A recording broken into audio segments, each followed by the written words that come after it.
presidente do Fluminense falou na coletiva de despedida do Arias que era um momento de celebração. E aí, obviamente, a gente se perguntou, celebração de quê?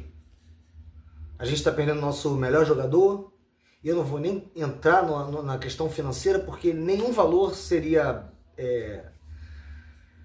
suficiente para ressarcir o prejuízo que o Fluminense teria em campo.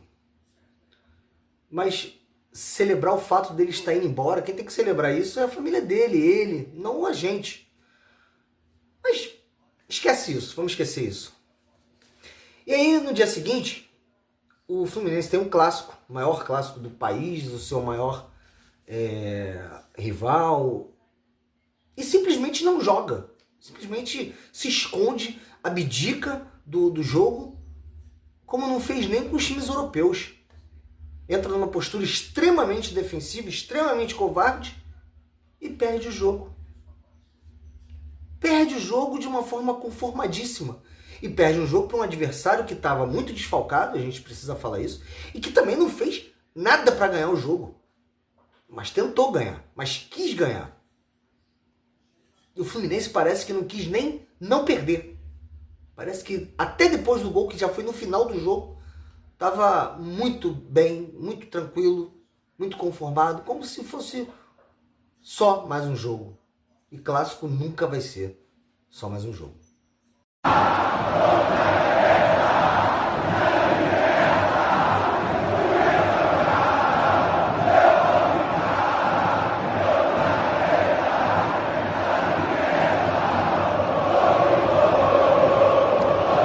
Saudações tricolores, verde, branco e grená, eu sou o Beto Serra. Esse é o Momento Raiz aí, pós-jogo de Flamengo 1, Fluminense 0, válido pela, eu acho que 15ª rodada, esqueci de olhar de novo, do Campeonato Brasileiro 2025.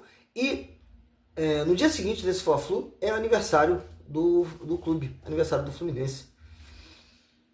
123 anos, se eu não tiver errado, minha matemática é péssima, acho que são 123 anos. E aí, talvez aquela frase do Mário se encaixe no momento de celebração. Nem assim. Não vai ter celebração, né? Não tem como celebrar. A semana acaba depois que você perde um clássico no domingo. Quando é no sábado, o final de semana acaba. Quando é no domingo, a semana toda que está por vir acaba. A gente ainda tem um jogo na quarta-feira contra o Palmeiras, que é importantíssimo, em casa. Será que a torcida vai comprar esse barulho? Será que a torcida vai lotar o Maracanã na quarta-feira, 7 horas, 7h30 da noite, de novo? É difícil, né? O Fluminense só joga nesses horários merda também, que não dá nem pra ir pra porra do jogo. Pra quem trabalha, sai ali 6 horas da noite. Qual deve ser o público Fluminense e Palmeiras? Contra o Cruzeiro foi 40 mil para se despedir do Arias, a gente viu 2-0 contra. No Fla-Flu, o mando era deles, obviamente eles teriam uma torcida bem mais numerosa, mas ainda assim, os 15 mil de sempre, como gostam de falar, foram lá, cantaram em muitos momentos mais alto que eles, que isso daí não é nenhuma novidade, né? A gente que tem experiência de Maracanã, a gente sabe que a torcida do Flamengo a atual torcida do Flamengo é completamente muda. E aí viu 1-0 contra, com o time do Flamengo completamente desfigurado e fazendo esforço zero para ganhar esse jogo. E aí eu me pergunto, por quê? Por que o Fluminense resolveu jogar dessa forma? Eu achei ok a escalação com 3 zagueiros, achei ok o Bernal ser o primeiro volante. A gente precisava sim de uma segurança defensiva, porque é um time que, embora estivesse muito desfalcado, ainda é um time muito forte. Ok, aceitei. Mas eu não aceitei a postura que o Fluminense resolveu jogar. O Fluminense resolveu abdicar completamente do jogo desde o primeiro minuto. E aí eu lembro muito de um Fla-Flu que teve em 2021, eu acho, que o John Kennedy fez 2 gols. Eu lembro muito dele porque a postura foi exatamente a mesma. E a gente ganhou de 3-1. Com 2 gols do JK e um, eu acho que do Abel Hernandes. Acho que foi dele mesmo. A gente ganhou esse jogo, mas eu lembro que eu reclamei muito durante o jogo dessa postura do Fluminense. Só que não é sempre que você vai entrar dando a bola para o seu adversário, para o seu rival, não só o adversário, era um clássico.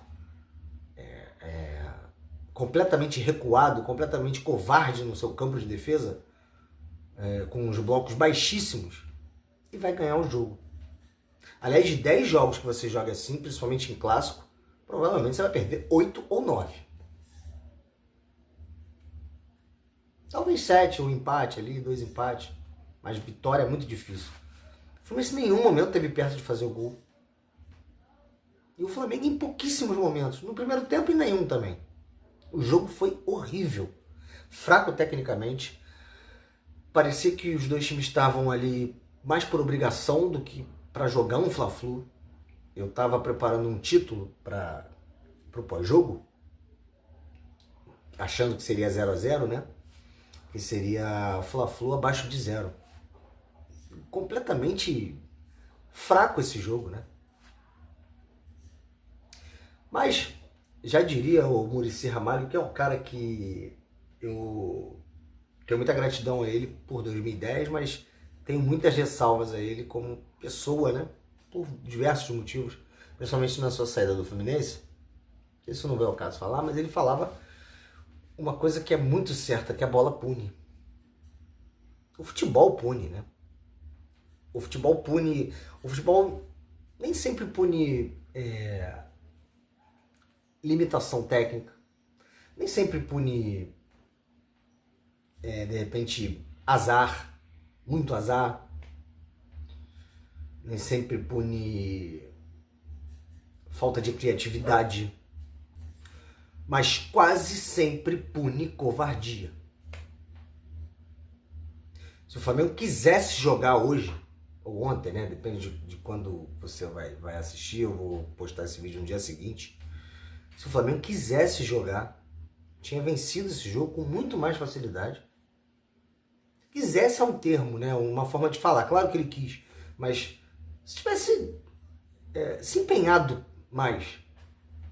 Porque o Fluminense mostrou desde o primeiro minuto que ia dar a bola pro Flamengo e deixar eles jogarem, cara.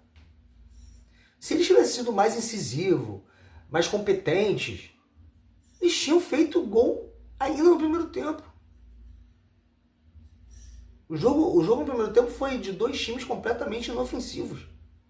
Muito ruim o jogo no primeiro tempo. E aí, cara, eu fico na dúvida. A gente entra com essa escalação com 3 zagueiros, mais defensiva, mais cautelosa, com o Bernal no meio, contra uma Inter de Milão, e agride a Inter de Milão, a ponto de fazer 2-0.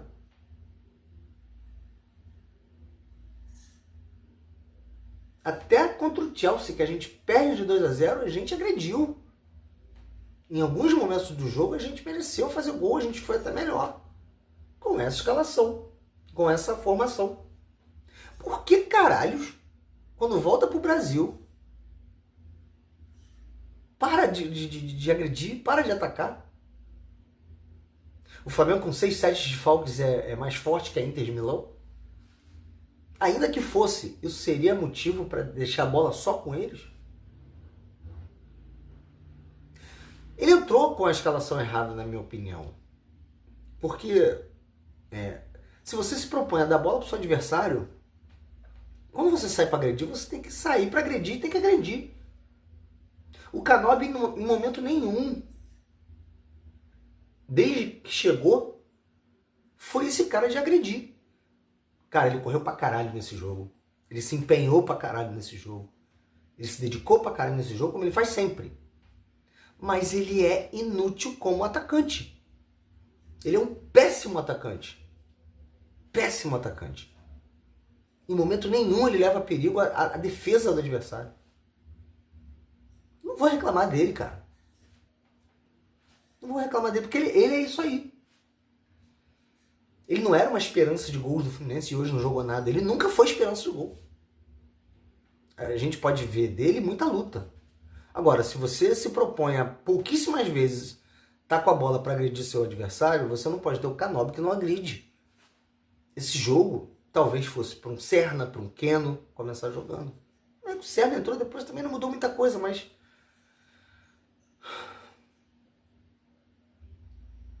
eu acho que foram escolhas erradas do Renato. O Lima, eu nem critico, o Lima jogou bem.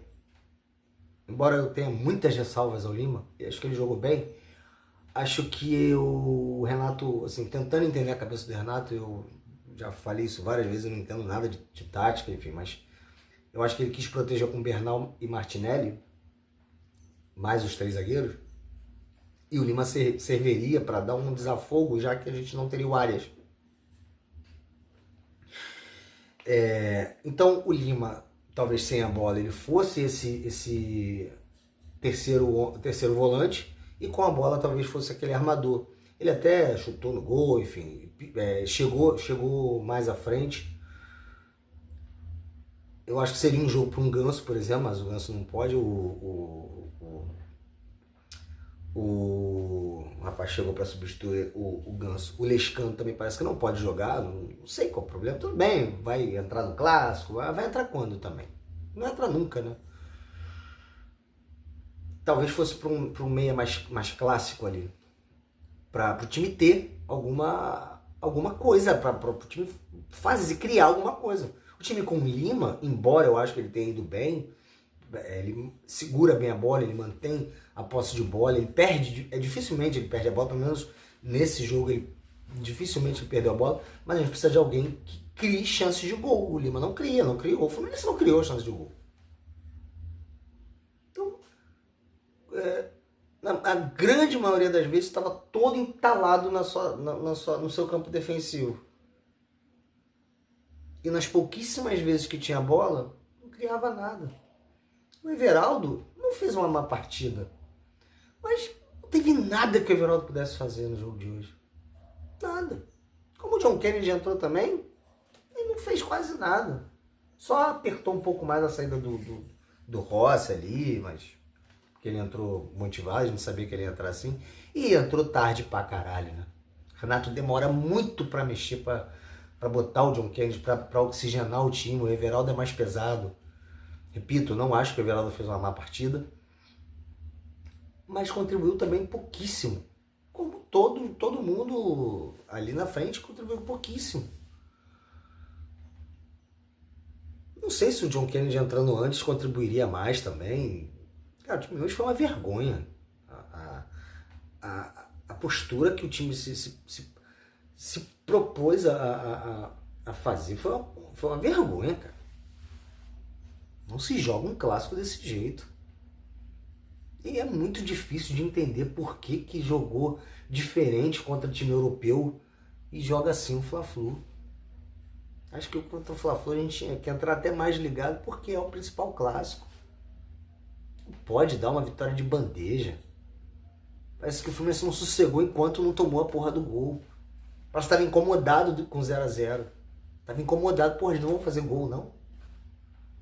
Primeira bola que o Léo Ortiz cabeceou, que o Fábio defendeu, cara, eu vi na hora que a bola tava no escanteio ainda para bater, a transmissão mostrou o Martinelli marcando o Léo Ortiz. Falei, cara, a gente tem 3 zagueiros, por que é um volante que tá marcando o zagueiro dos caras?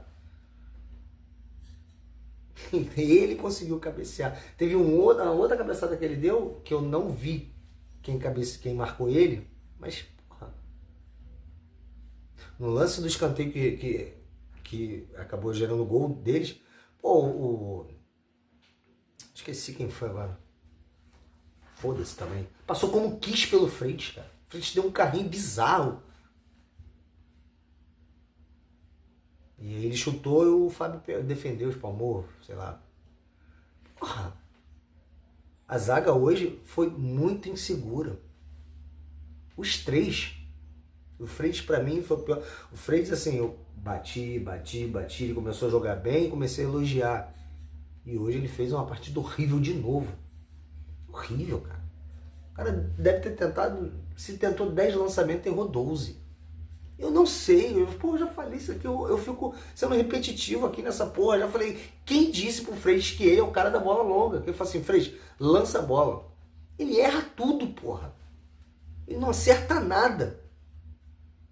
Teve alguns combates ali, legal, mas caralho, ele erra tudo. Então, foram dados os elogios que ele mereceu nos jogos da Copa. Antes um pouquinho ele estava bem, mas hoje ele voltou ao normal e o Ignacio também. Não errou tanto quanto o Freitas, mas cara, não tenho segurança nenhuma nos dois. Nenhuma.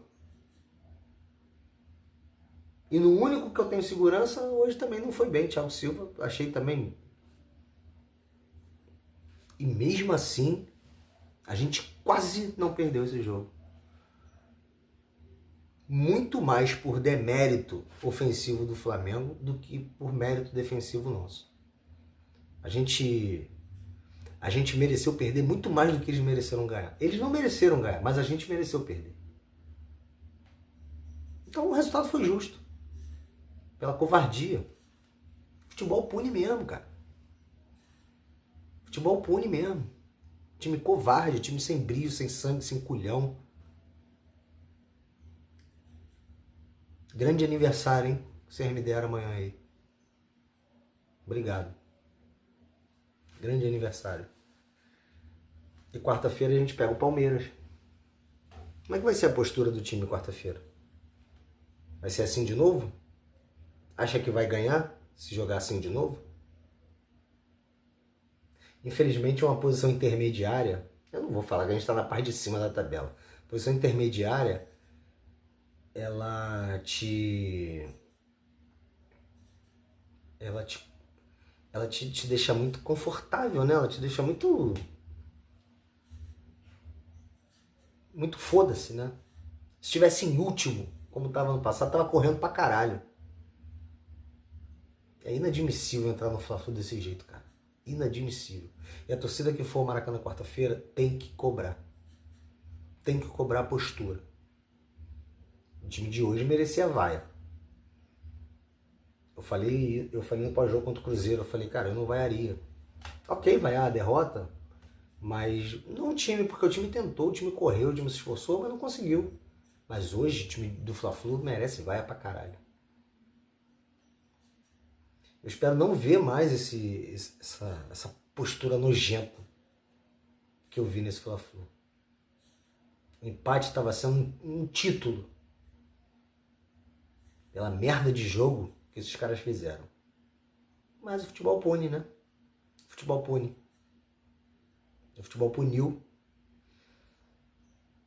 E eu acho que muito mais pela covardia do Fluminense do que pela ousadia do Flamengo, que também foi bem abaixo, né? Muito desfalcado, o Flamengo foi bem abaixo. Mas tentou. Foi o único time que queria ganhar. Mesmo não merecendo. Então, o que eu tenho para falar? Resultado justo. Infelizmente. Resultado justo porque o Fluminense não quis jogar. E tomara que a gente não veja mais isso, né? Porque depois eu não quero ver o Renato vindo em coletiva se gabar, né? Como ele veio antes do Mundial começar, né? Ou que ele mandou a galera cobrar resultado dele. Já são 2 jogos e 2 derrotas. Não vou cobrar resultado por isso. Mas aí, vai até quando? Vai sem ganhar até quando?